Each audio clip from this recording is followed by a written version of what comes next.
పెట్టి మొబైల్ కొన్నప్పుడు మీరు ఎప్పుడైనా గమనించారు షాప్ వాళ్ళకి ఎంత లాభం వస్తుందో అని? మీరు తెలిస్తే షాక్ అవుతారు. 2000 3000 అనుకుంటుంటారు. కాదు, వాళ్ళకు మిగిలేది ఓన్లీ 500 రూపాయలు మాత్రమే. అలాంటప్పుడు రోడ్డుపై 4-5 షాపులు పెట్టి లక్షలు సంపాదిస్తూ ఉంటారు. అది ఎలా సాధ్యం? ఇంత తక్కువ అమౌంట్తో ఎలా సంపాదిస్తూ ఉంటారు మీకు డౌట్ ఎప్పుడోసారి వచ్చే ఉంటుంది. అసలు మొబైల్ షాప్ వెనుక ఉన్న అసలైన రహస్యం తెలిస్తే మీరు షాక్ అవుతారు. మీకు ఈ వీడియోలో మొబైల్ షాప్ వాళ్ళకి ఎంత లాభం వస్తుంది, వాళ్ళకి మంచి మంచి కమిషన్ ఎక్కడి నుంచి వస్తాయి, ఇలా ఇన్ని లక్షలు ఇలా సంపాదిస్తున్నారు ఈ వీడియోలో చాలా సింపుల్ గా చెప్తాను. మొబైల్ షాప్ గురించి ఏ యూట్యూబర్ చెప్పని విషయాలన్నీ ఈ వీడియో చాలా సింపుల్ గా చెప్తాను అనమాట. ఎక్కడ ఈ వీడియో స్కిప్ చేయకుండా చూడండి.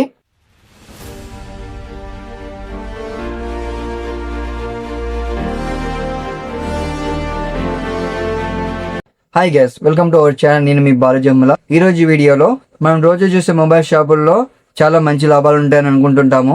మనకి తెలియని విషయాలంటే చాలా సీక్రెట్స్ అనేది వాళ్ళు ఫాలో అవుతుంటారు. అదేంటో ఇప్పుడు నేను ఈ వీడియోలో చెప్తాను. మీరు ఒకవేళ కస్టమర్ అయి ఉండి మొబైల్ షాపుకి వెళ్ళినప్పుడు మొబైల్ కొనేటప్పుడు మీరు మోసపోకుండా ఉండాలన్నా, ఒకవేళ మీరు కొత్తగా మొబైల్ షాప్ బిజినెస్ పెట్టాలనుకున్నా ఈ వీడియో స్కిప్ చేయకుండా చూడండి, చాలా బాగా ఉపయోగపడుతుంది. మొబైల్ అమ్మితే మొబైల్ షాప్ వాళ్ళకి, రిటైలర్స్కి వాళ్ళకి ఎంత లేదన్నా 6 నుంచి 8% వరకు లాభం ఉంటుంది. అంటే దీనిలో 3 రకాల ఆప్షన్స్ ఉన్నాయి.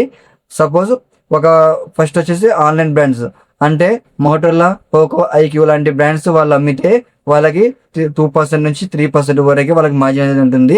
సపోజ్ వాళ్ళు 15,000 రూపీస్ వాళ్ళు ఒక మొబైల్ అమ్మారు అనుకోండి, వాటి మీద ఓన్లీ 350 రూపీస్ నుంచి 40 రూపీస్ వరకు వాళ్ళకి మార్జిన్ అనేది ఉంటుంది. అదే ఆఫ్లైన్ లో అమ్మే మొబైల్స్ అంటే వివో, ఓప్పో, రియల్మీ వంటి బ్రాండ్ల పైన వాళ్ళకి ఎంత లాభం వస్తుందంటే ఆల్మోస్ట్ 6% నుంచి 10% వరకు లాభం అనేది ఉంటుంది. అంటే 20,000 రూపీస్ ఒక మొబైల్ అమ్మారనుకోండి, వాళ్ళకి ఎంతైనా 1200 నుంచి 1800 వరకు చాలా మంచి లాభం అనేది వాళ్ళు సంపాదిస్తారనమాట. అదే నెక్స్ట్ ఐఫోన్ విషయానికి వచ్చినట్టయితే ఐఫోన్ కంపెనీస్ ఓన్లీ 2% నుంచి 3% వరకు వాళ్ళకి మార్జిన్ ఇస్తుంది.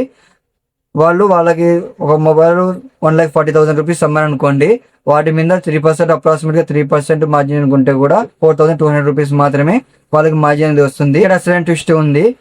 మీరు ఒక మొబైల్లోనే మంచి లాభం ఉందంటే పప్పులో కాలేసినట్టే. యాక్చువల్గా అయితే వాళ్ళకి మంచి లాభం అనేది ఇన్సెంటివ్స్, టార్గెట్స్ లోనే మంచి లాభాలు ఉంటాయి. కంపెనీ డిస్ట్రిబ్యూటర్ కి ఇచ్చి షాప్ లో ఒక మొబైల్ అమ్మినట్టయితే ఒక మొబైల్ మీద ఎంత లేదన్నా 500 రూపీస్ వరకు వాళ్ళకి ఎక్స్ట్రా అమౌంట్ అనేది పే చేస్తుంది. సపోజ్ వివో కంపెనీ అనుకుందాము, వివో కంపెనీ డిస్ట్రిబ్యూటర్ కి ఇచ్చి ఒక మొబైల్ అమ్మినట్టయితే మీకు 500 రూపీస్ అంటే వాళ్ళకి 2%, 3%, 6%, 8% మార్జిన్ కాకుండా ఒక మొబైల్ అమ్మినట్టయితే వాళ్ళకి ఎంత లేదన్నా 500 రూపీస్ వాళ్ళకి ఎక్స్ట్రా అమౌంట్ పే చేస్తుంది. అసలైన లాభం మొబైల్ అమ్మితే కాదు, వాళ్ళకి వచ్చేది వాళ్ళకి ఇన్సెంటివ్స్, టార్గెట్స్ లోనే చాలా మంచి లాభం ఉంటుంది. అంటే వాళ్ళు సపోజ్ ఒక డిస్ట్రిబ్యూటర్ కి ఒక మొబైల్ ఇచ్చి నెలకి 50 పైగా మొబైల్స్ అమ్మారనుకోండి, వాళ్ళకి 25,000 రూపీస్ మంత్లీ బోనస్ అనేది ఎక్స్ట్రాగా ఇవ్వడం జరుగుతుంది.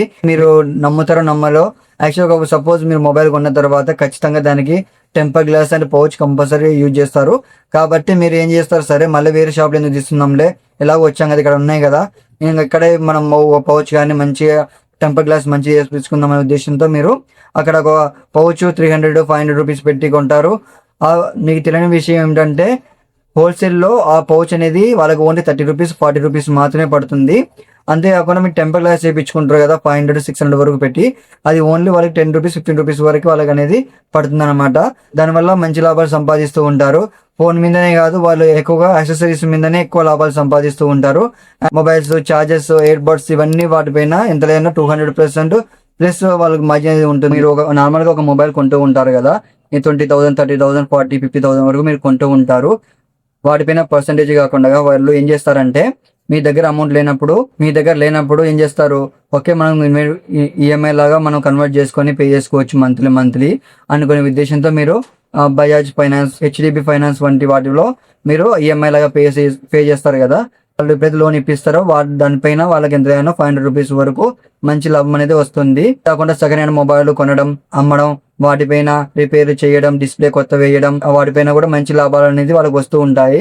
సపోజ్ మీరు గమనించినట్టయితే మీరు ఒక మొబైల్ కొన్నప్పుడు మొబైల్ మీదనే కాదు యాక్సెసరీస్ మీద వాళ్ళు ఎంతైనా 1000 రూపీస్ పైగానే వాళ్ళు మంచి మార్జిన్ అనేది సంపాదిస్తూ ఉంటారు. సరే మొబైల్ కొనడానికి వెళ్ళినప్పుడు మీరు మొబైల్ మీద బార్గెన్ చేయకపోయినా యాక్సెసరీస్ మీద ఖచ్చితంగా బార్గెన్ చేయండి. ఎందుకంటే వాళ్ళకి మంచి లాభం అనేది దాని మీద ఉంటుంది కాబట్టి ఎంతో అంత తగ్గిస్తారు. అలా బార్గెన్ చేసినట్టయితే మీకు ఎంతో అంత అమౌంట్ సేవ్ చేసుకోగలుగుతారు. ఇలాంటి క్రేజీ ఐడియాస్ కోసం మన ఛానల్ ని సబ్స్క్రైబ్ చేసుకోండి. వీడియో నచ్చితే లైక్ చేయండి, వీడియో మీ ఫ్రెండ్స్ అండ్ ఫ్యామిలీకి షేర్ చేయండి.